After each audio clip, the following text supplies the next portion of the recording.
नमस्कार, मैं हूं दिबांग। सरकार ने कोविड-19 से लड़ने और उससे निपटने के लिए बड़ी घोषणाएं की। इसके बावजूद देश को दूसरी लहर का भीषण कहर झेलना पड़ा। इस महामारी से लड़ने के लिए सरकार ने कितना पैसा देने की बात कही, देश में बन रही 2 वैक्सीन यानी कोविशील्ड और कोवैक्सीन के रिसर्च और डेवलपमेंट के लिए सरकार ने कितना पैसा दिया, बजट में रखे 35,000 करोड़ रुपए में से वैक्सीन के लिए अब तक कितने पैसे खर्च किए गए हैं। सुप्रीम कोर्ट ने सरकार की वैक्सीन नीति को जो तर्कहीन और मनमाना बताया है, वो कहां तक सही है। और आखिर में बात पते की एक बड़ा आंकड़ा, आज आंकड़े ही आंकड़े। बात शुरुआत से। नवंबर 2020 में सरकार ने कोविड-19 की वैक्सीन के रिसर्च और डेवलपमेंट के लिए 900 करोड़ रुपए रखे। ये पैसा डिपार्टमेंट ऑफ बायोटेक्नोलॉजी को ट्रांसफर किया गया। याद कीजिए, ये वो दिन है जब पुणे की serum institute of India, Oxford university और ब्रिटिश स्वीडिश कंपनी एस्ट्राजेनेका के साथ मिलकर कोविशील्ड के तीसरे फेज के ट्रायल में जुटी थी और भारत बायोटेक की कोवैक्सीन का दूसरे फेज का ट्रायल शुरू ही हुआ था। उम्मीद थी ये पैसा इन कंपनियों की वैक्सीन बनाने की कोशिशों को तेज करेगा। और अब एक इंपॉर्टेंट सवाल, क्या भारत सरकार ने वाकई में वैक्सीन की रिसर्च और डेवलपमेंट के लिए सीरम इंस्टीट्यूट ऑफ इंडिया और भारत बायोटेक को हजारों करोड़ रुपए दिए? असल में उनको कितना पैसा मिला, ये पैसा किसने दिया और किस लिए दिया? भारत में भारत के लिए वैक्सीन बनाने वाली कंपनियों को सरकार ने हर तरह से सपोर्ट किया। वैक्सीन निर्माताओं को क्लिनिकल ट्रायल में मदद की गई। रिसर्च और डेवलपमेंट के लिए जरूरी फंड दिया गया। हर स्तर पर सरकार उनके साथ कंधे से कंधा मिलाकर चली। आत्मनिर्भर भारत पैकेज के तहत मिशन कोविड सुरक्षा के माध्यम से भी उन्हें हजारों करोड़ रुपए उपलब्ध कराए गए। प्रधानमंत्री मोदी का 7 जून का भाषण। सुप्रीम कोर्ट में अपने 9 मई के एफिडेविट में सरकार ने साफ साफ लिखा है कि कोविशील्ड या कोवैक्सीन की रिसर्च और डेवलपमेंट के लिए कोई सरकारी मदद, सहायता या ग्रांट नहीं दी गई।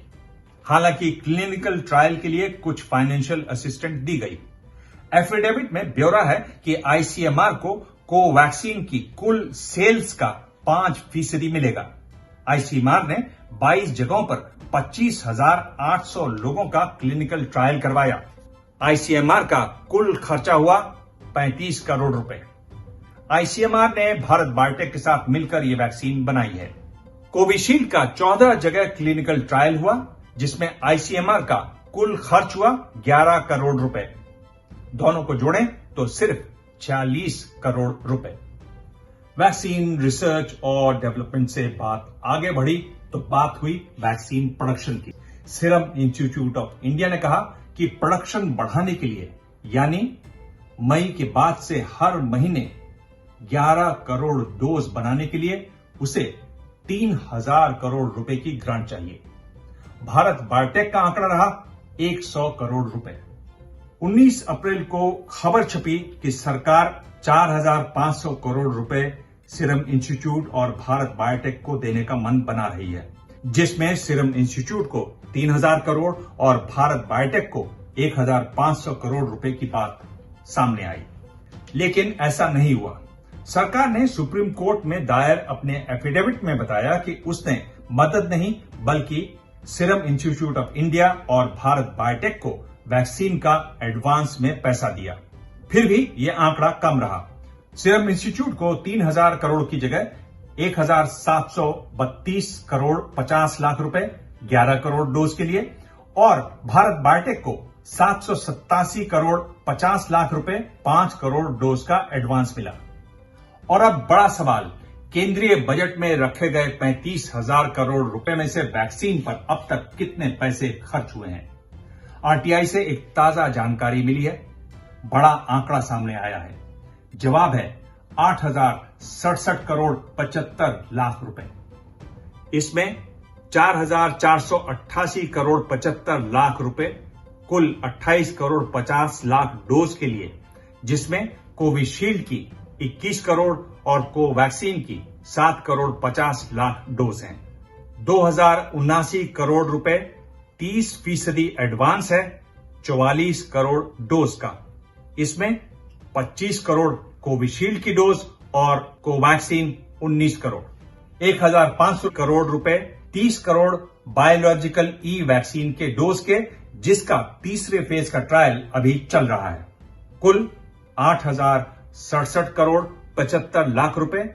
एक और आरटीआई में बताया गया कि स्वास्थ्य मंत्रालय के लिए खरीदारी कर रही है HLL लाइफ केयर लिमिटेड, जो कि एक गवर्नमेंट ऑफ इंडिया एंटरप्राइज है।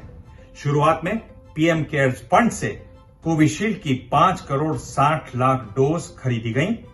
हर डोज की कीमत 210 रुपए।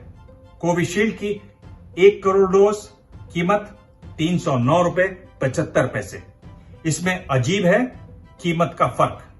ध्यान रहे यह तब हुआ जब कोविशील्ड को यूके में हरी झंडी मिल चुकी थी और भारत में उसका महत्वपूर्ण थर्ड फेज का ट्रायल पूरा हो चुका था, जबकि कोवैक्सीन का थर्ड फेज का ट्रायल शुरू ही हो रहा था।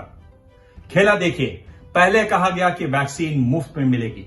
बजट में 35,000 करोड़ रुपए रखे गए हैं। वित्त मंत्री ने यहां तक कहा कि और जरूरत होगी तो और भी पैसा दिया जाएगा।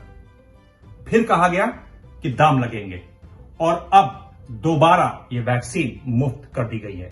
समझने की बात है कि हमारा पैसा है और सरकार हमें ही ये वैक्सीन मुफ्त में दे रही है।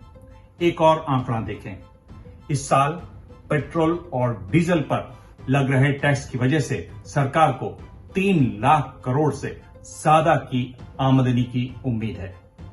आप भी अपनी राय कमेंट बॉक्स में जरूर लिखें। आप चाहें तो मुझे ट्वीट कर सकते हैं। मेरा हैंडल है @दिबांग DIBANG। मैं आपके ट्वीट पढ़ता हूं, आपके कमेंट्स पढ़ता हूं, उनके जवाब भी देता हूं, वो भी देखिएगा। धन्यवाद।